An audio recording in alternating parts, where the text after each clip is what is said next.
मिस्र का एक कदीम गांव अपनी मुनफरिद सकाफत और सादा तर्ज जिंदगी की वजह से मशहूर था। यहाँ के खजूर के दरख्त और मिट्टी के बने घर गांव की फितरी खूबसूरती को मजीद निखारती थीं। इस गांव की हर शय माजी की एक हसीन याद दिलाती थी। इसी गांव में मजहर और शबाब नामी दो दोस्त रहते थे। इनकी दोस्ती गांव भर में मशहूर थी और लोग उनके ताल्लुक को मिसाल बनाकर पेश करते थे। उनके घर करीब होने के साथ साथ उनके दिल भी एक दूसरे के लिए गहरी मोहब्बत से लबरेज थे। मजहर के घर में उसकी बीवी और 3 बच्चे खुशी खुशी रहते थे और वो पेशे से एक मेहनती कारीगर था जो दिन रात मेहनत करके अपनी रोजी कमाता। दूसरी तरफ शबाब के 2 बच्चे और एक बीवी थी और उनका कोई काम कसब नहीं था, बल्कि वो एक शिकारी था जो जंगल की गहरी वादियों में जाकर शिकार करता था। जंगल के जानवरों को शिकार करना उसकी जिंदगी का हिस्सा बन चुका था और उसी शिकार से घर का गुजारा करता था। एक दिन मजहर ने शबाब से कहा, मेरे भाई, मैं तुमसे एक बात करना चाहता हूं। मेरा ज्यादा वक्त काम में गुजरता है और जब मैं घर से दूर होता हूं तो मेरे बच्चे अकेले रह जाते हैं।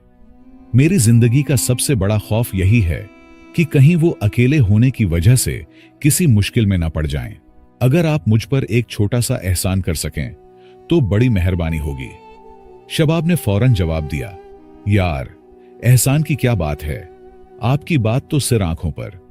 मजहर ने कहा, भाई, आप वैसे भी दिन भर फारिग होते हो, तो अगर कभी वक्त मिले तो मेरे घर का थोड़ा ख्याल रखा करो। शबाब और मजहर की दोस्ती रोज बरोज मजबूत होती गई और दोनों एक दूसरे के साथ अच्छे ताल्लुकात में रहने लगे। एक दिन मजहर का बूढ़ा बाप, जो एक दूरदराज इलाके में रहता था, अचानक उनके घर आ पहुंचा और कुछ दिन वहीं क़याम किया। मजहर के वालिद एक बहुत सियाने और तजुर्बाकार इंसान थे। जब उन्होंने शबाब से बातचीत की और उसके रवैये को परखा तो वो फौरन शबाब की नीयत बांध गए। शाम को जब मजहर घर वापस आया तो वालिद ने उसे प्यार से समझाया, बेटा, शबाब एक दोस्त के तौर पर ठीक हो सकता है, लेकिन घर की चाबियां और जिम्मेदारियां उसे देना समझदारी नहीं है। वो अच्छा आदमी नहीं लगता। इससे ताल्लुक सिर्फ दोस्ती तक महदूद रखो। मजहर को अपने वालिद की ये बात बहुत बुरी लगी, मगर एहतिरामन उसने कुछ न कहा। अगले दिन मजहर के वालिद ने दोबारा उसे सख्ती से कहा, बेटा, शबाब के साथ ज्यादा वक्त मत गुजारो और ना ही सैर व तफरीह के लिए उसके साथ जाया करो। वो भरोसे के काबिल नहीं है। मजहर ने वालिद की बात को एक कान से सुना और दूसरे से निकाल दिया। उसने सोचा कि शायद उसका बाप शबाब से हसद करने लगा है और इसी गुमान में आकर उसने वालिद की बात को नजरअंदाज कर दिया, अपनी दोस्ती को ज्यादा अहमियत देते हुए। कुछ दिन बाद मजहर का वालिद अपने गांव वापस चला गया और जिंदगी एक बार फिर मामूल के मुताबिक चलने लगी। एक दिन मजहर अपने काम पर गया हुआ था और शबाब मौका पाते ही उसके घर आया। उसने मजहर की बीवी से गैर अखलाकी बात छेड़ी और अपने नापाक इरादे के लिए पैसों की पेशकश की। मजहर की बीवी, जो एक समझदार और बाहिया खातून थी, ने उसे सख्ती से मना किया, लेकिन शबाब, जो अब अपने गंदे इरादों पर डट चुका था, मजीद जोर देने लगा। वो धमकी देने पर उतर आया और कहा, अगर तुम मेरी बात नहीं मानोगी तो मैं मजहर से झूठ बोल दूंगा कि तुमने मुझसे ताल्लुकात बनाने की कोशिश की। अरबों का माशरा पर्दे और इज्जत का मुहाफिज था और मजहर की बीवी अपनी इज्जत और खानदान की बदनामी के डर से खौफजदा हो गई। इसी खौफ और कम अक्ली के बायस वो शबाब के दबाव में आ गई और नापाक ताल्लुकात का सिलसिला शुरू हो गया। ये ताल्लुक अब एक दिन की बात नहीं रही, बल्कि रोज का मामूल बन गई। वक्त गुजरता गया और मजहर बेखबर अपनी रोजमर्रा की जिंदगी में मसरूफ रहा। मजहर की बीवी दिल से नादिम थी, लेकिन हालात की पेचीदगी और अपने गुनाहों की वजह से इसमें हिम्मत न हुई कि वो अपने खावंद को हकीकत बता सके। एक दिन मजहर के वालिद और वालदा अचानक उनके घर आ पहुंचे। उन्होंने घर में ऐसा मंजर देखा जो उनके दिल पर बिजली गिरा गया। शबाब और मजहर की बीवी को एक साथ देखकर वो हक्का बक्का रह गए। मजहर के वालिद का गुस्सा आसमान को छूने लगा। उन्होंने शबाब को पकड़कर बेतहाशा मारा और मजहर की बीवी को भी सख्त डांट पिलाई। ये लम्हा मजहर के वालिदैन के लिए नाकाबिले बर्दाश्त था। और उनकी नजरों में सब कुछ धुंधला हो गया। जब मजहर शाम को घर वापस आया तो उसके वालिद ने उसे जोरदार तप्पड़ रसीद किया और गुस्से से कहा, यह सब तुम्हारी गफलत का नतीजा है। मैंने तुम्हें पहले ही खबरदार किया था कि शबाब काबिल भरोसा नहीं, लेकिन तुमने मेरी बात को नजरअंदाज किया, जिसका यह नतीजा निकला है। मजहर पर यह सब सुनकर क़यामत गुजर गई।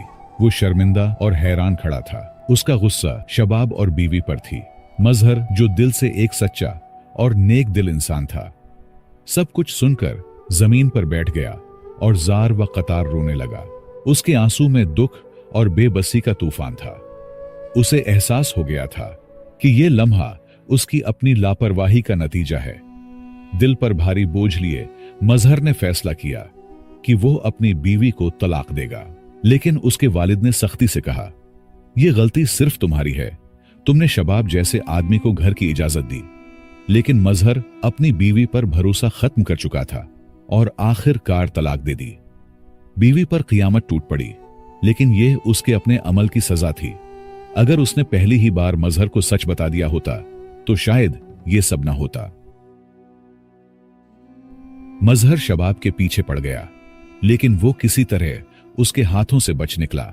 वक्त गुजरता गया और एक दिन मोहल्ले में खबर आई कि एक झोंपड़ी में आग लग गई है, जिसमें औरत और बच्चे जलकर मर गए हैं।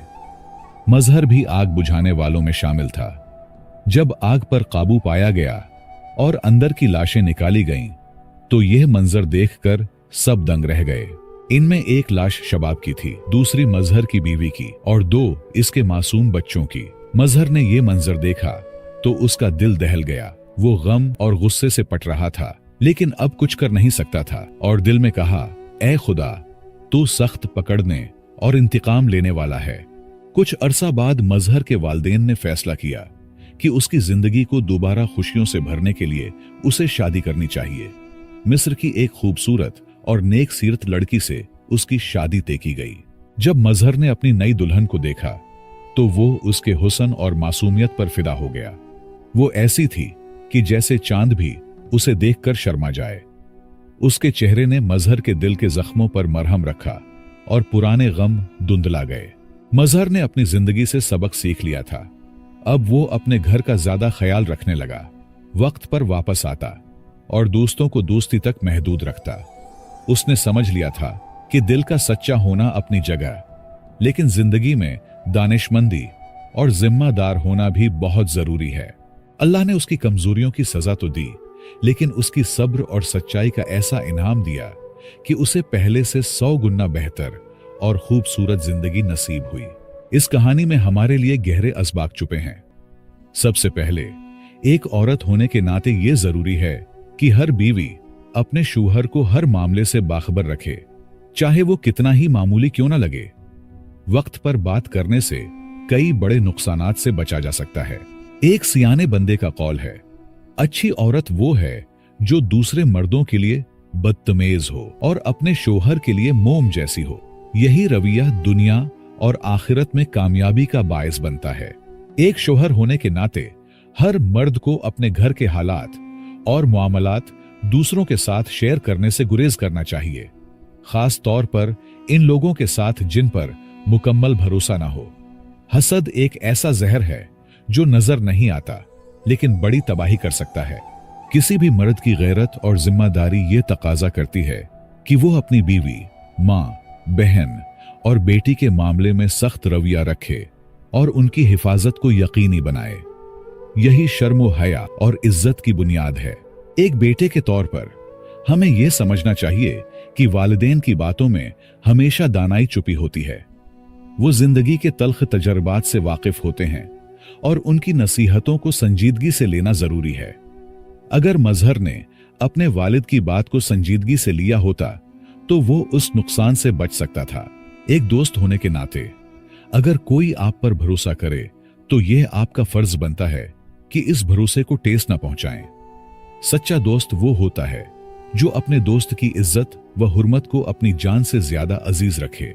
आखिर में यह वाकया हमें याद दिलाता है कि अल्लाह के यहां देर है अंधेर नहीं। वो कभी किसी भी मामले से बेखबर नहीं रहता, अगर आज आप किसी को धोखा देते हैं या उसकी इज्जत पर डाका डालते हैं तो ये न समझे कि आप कामयाब हो गए हैं। अल्लाह का निजाम अदल कामिल है और उसकी पकड़ ऐसी है कि फिर आपकी दुआ और पछतावा भी कारामद नहीं होगा। शबाब और मजहर की बीवी ने अपने गुनाहों की सजा पाली, लेकिन मजहर को अपनी सच्चाई का सिला अल्लाह ताला ने बेहतरीन सूरत में अता किया। ये हमें यह सबक देता है कि दिल की सच्चाई और अल्लाह पर भरोसा करने वाला शख्स कभी खाली हाथ नहीं रहता। मुझे उम्मीद है आपने इस कहानी से बहुत कुछ सीखा होगा। अगर आप पुराने सबक आमूज कहानियां सुनना पसंद करते हैं तो हमारा चैनल पुराने किस्से को लाजमी सब्सक्राइब कीजिए। हो सके तो वीडियो को लाइक करके अपने दोस्तों के साथ लाजमी शेयर कीजिए। इस कहानी के बारे में आप अपना राय लाजमी लिखें। आपके ताउन का बहुत बहुत शुक्रिया।